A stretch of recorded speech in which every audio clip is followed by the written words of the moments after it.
How's it going, everyone? College Lefty, and in this video I threw a perfect game in the event. This is not the Moonshot event, so let's go ahead and get right into it. This event is on Hall of Fame difficulty, 3-inning games, team overall at a 92, and you can use any players. So this is the squad that I'm going with. We are going to be using Randy Johnson on the mound and a couple bullpen guys.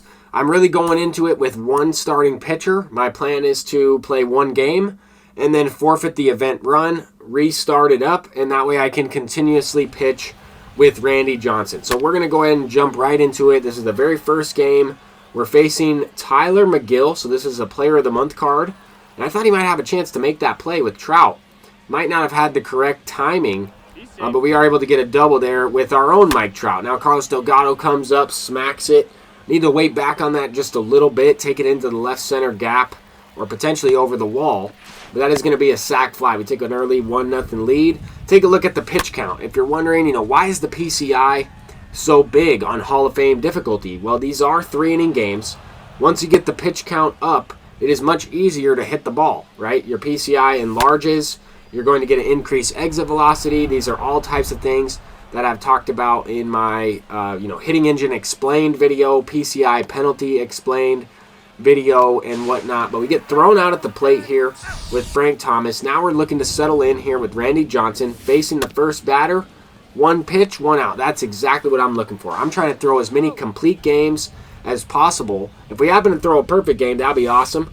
But we're going to go ahead and see if we can get some complete game shutouts, grind some of this parallel XP, and we're really looking for a lot of strikeouts to boost that parallel XP even further. But the opponent decided to leave in his starting pitcher, Tyler McGill, 26 pitches in. Not the best idea, but we're going to go ahead and try and light him up a little bit, right? He's going to throw a lot more hanging pitches, pitches that are even below the zone, are going to be hit pretty hard. There we wait back on it on the later side of good, but we swing below the strike zone, waiting back as far as we can there. We launch that one into the opposite field gap. Now we have Roberto Clemente coming up. I'm waiting for a fastball over the middle of the plate. He just happens to throw it right down the middle. We don't hit it perfectly, but it is hit well enough to go out. It wasn't a no-doubter. But like I said, right, 40 pitches in, this is what you would expect. Hanging curveballs, the stamina's not there, the confidence is not there. Those are two things that you must have in order to pitch well in this game. That's just a given. And on the flip side of things, right, we struck out a couple batters. Here we're getting another one. And Randy Johnson's confidence is all the way up.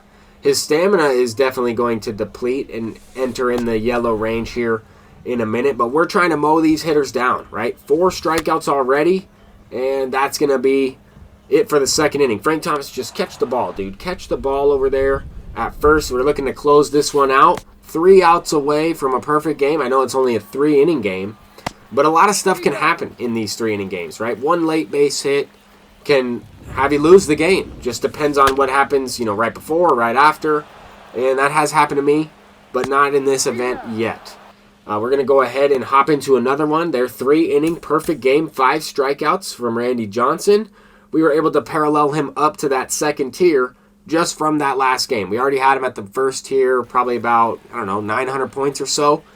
Pitching in that last game with them, got several hundred XP. So now he's at parallel 2. One more parallel tier until we unlock the unbreakable quirk on Randy Johnson. That's going to help him significantly. He's going to be able to pitch more frequently and earn more dubs like this, where the people just quit because they don't want to face him.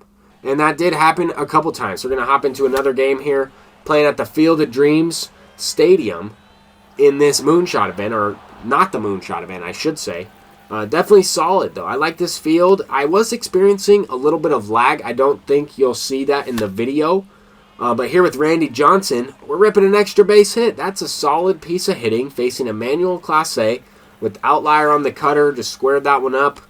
Smack it down the line. I think that's my first hit with Randy Johnson in only like 2 or 3 at-bats. But in this next game, we're actually facing the Takashi version of Randy Johnson. He put up a 0 in the first inning. We're in the bottom of the second.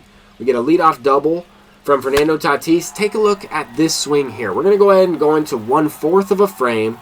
We're also going to include a screenshot of the PCI at the point of contact right after this slow motion clip here.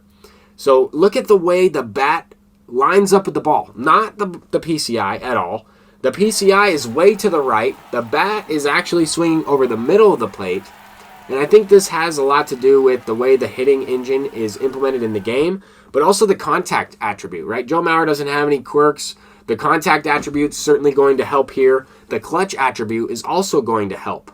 We're facing a fairly new pitcher in Johan Duran. I'm not sure if I'm saying that name correctly. But now that we did hit a home run, his confidence is down. We hit another one. Back-to-back shots with Hank Aaron. Increased exit velocity there, or at least I felt like it was. Cutter maybe got off the end of the bat, and we rip it for a home run. I don't know. But the next batter, Josh Bell, way under this one, smacks it for a triple. This is going to cause the opponent to quit, and we're going to go ahead and open up some packs. But that's really going to do it for the video. There we got a diamond. Nice. That'll be solid. All right, purple lights, 89 or below. Blue Jays, okay, Vlad Jr. Vlad Jr. or Kevin Gausman. Hopefully it's Vlad Jr. There he is. That should be about 80,000 stubs or so, maybe a little less. He just recently got a downgrade. But we threw a perfect game in This Is Not the Moonshot event.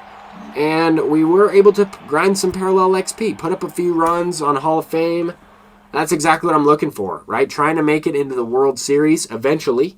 But playing these events, I'm having a lot of fun. Playing on Hall of Fame, it's quite a good time.